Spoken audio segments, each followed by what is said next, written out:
Hi ladies, this is Kristen from Fem Cyclist, and I just wanted to show you guys the Dakine Hip Pack. It's the Hot Laps 5 liter, and I've been rocking it lately on my rides and just wanted to share with you my experiences and compare it to some other hydration packs that I've tried.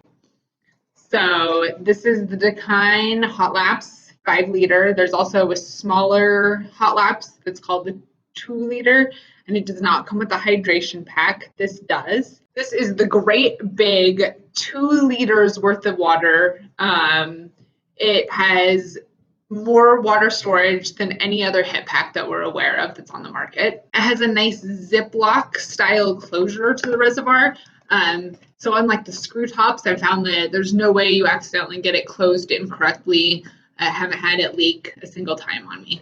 So while I really like having this great big water storage reservoir, when you have it all the way full, it does impact the amount of storage space that you have inside the pack. Let's see, so there's 2 zippers. This top zipper is just the space for the reservoir. And then the smaller pocket here has space for your tools and whatnot. So I've got right now in here, I've got a tube. I've got some tire levers. I've got a mini pump. I've got a multi-tool. And I've got a couple of bars. I would also ride with my phone and my keys with me. And when I put all of that stuff in, it is super, super tight. It's hard to fit everything that I just listed. So it's not the best pack for an all-day backcountry ride. If you don't have the reservoir all the way full, it does give you some more space for storage. So inside here, you can see there's some nice pockets. You can put stuff inside. On this side, there's also a little zippered pocket. One thing to note, though, is it is not big enough for an iPhone or really any modern phones for that matter. So you just have to stick your phone in the regular pocket, or if you have a pocket in your shorts, you could use that instead. So the one thing that's awesome about the Dakine Hot Laps 5 liter is that even though there's not a lot of storage inside, there is a lot of external storage. Here on the bottom, you can see some straps, and these allow you to strap down a rain jacket or your protective pads, and it increases the ability of what this pack can do. I found it was nice and secure. I could get it tight, didn't have any problems with things falling off. There's also these points here where you could lash a safety light. You could also put on another lash strap like this, and you can use this for your protective pads and use this for a rain jacket. So it is possible to do quite a bit of storage with the Dakine 5 liter. So the one thing I did not find ideal about this pack is the nozzle here. The bite valve does not have an off switch. There's no way to turn the flow completely off. So once the bite valve starts getting a little bit worn out, it's going to leak if it's hanging down. So I made sure that I always had it positioned upward, which also brings me to the topic of this magnetic clip. So it seems kind of handy, right? The magnetic clip on the bite valve should connect to that, and you can see it holds it on there.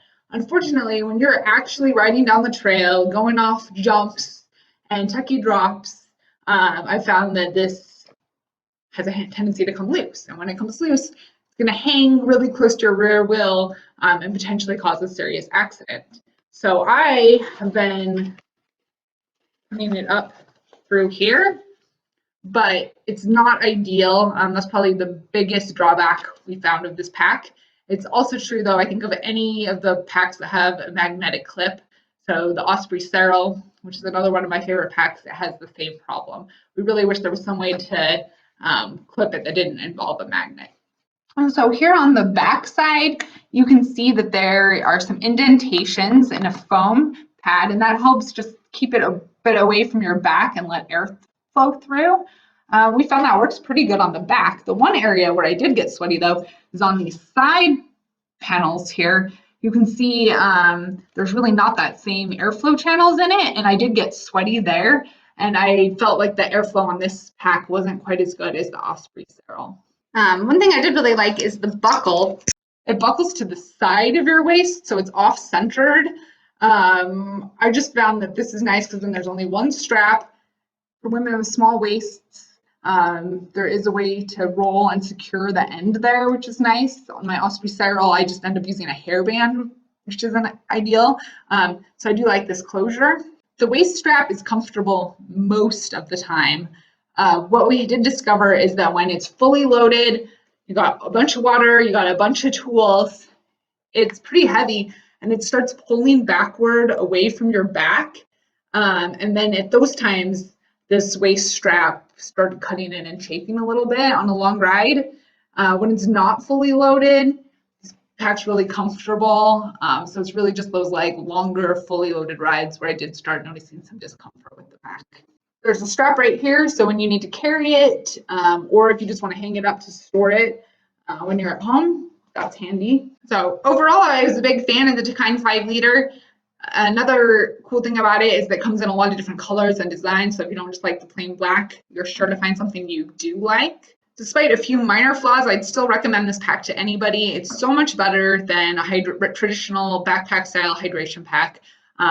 Women, we tend to have narrower shoulders and just less upper body muscle mass. And so moving the weight from your shoulders and your upper back down to your hips, which are likely much wider if you're like me, it's going to make your riding experience a lot more comfortable. Highly recommended. Love these lash points. Love the 2 liters worth of water storage for those longer, hotter rides. If you want to find out more about the Dakine or about any of the other hip packs that we've reviewed, go visit femcyclist.com. Also, please hit subscribe so you can get other future reviews and tips to make your riding experience more enjoyable. We'll see you next time at Femcyclist.